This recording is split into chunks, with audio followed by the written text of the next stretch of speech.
संबलपुर शीतल षष्ठी यात्रा खाली राज्य नाई से सारा देश ने भी सांस्कृतिक हिसाब से गोटे प्रमुख विभव हिसाब परिचय पाई 400 वर्षर समृद्ध परंपरा संबलपुर महान सांस्कृतिक परंपरार गोटे बड़ अंग हिसाब निजर स्वतंत्र परिचय रखी।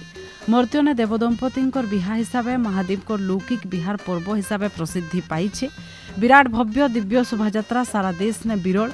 शीतल षष्ठी यात्रा ने देखबार के मिलसी कला संस्कृतिर महामिलन। स्थानीय लोककला संगे राइज आर देशर भिन्न भिन्न जगानु आसुथिबार कला के बंचाई रखबार संगे तार प्रचार प्रसार करबार लगी गोटे चेष्टा। इ वर्ष भी यात्रा ने राइज आर राइज बाहर कलाकार माने सामिल होते और पारंपरिक नाच गीत ने गर्जी जाउथिला संबलपुर। हजार हजार कलाकार लगी यात्रा गोटे बड़ भारी सुजोग। हर पार्वती बिहा हेउ कि जुगल दर्शन शोभायात्रा सबुने बजा गजा ने दुलकी जायसी। कहुसी भगवान शिव हेउछन नटराज। से नृत्य कलार नाट्य कलार स्रष्टा। हेतिलगी तांकर बिहा घरे देशर सबुआडू कलाकार माने आसिकरी भाग नैथिसन।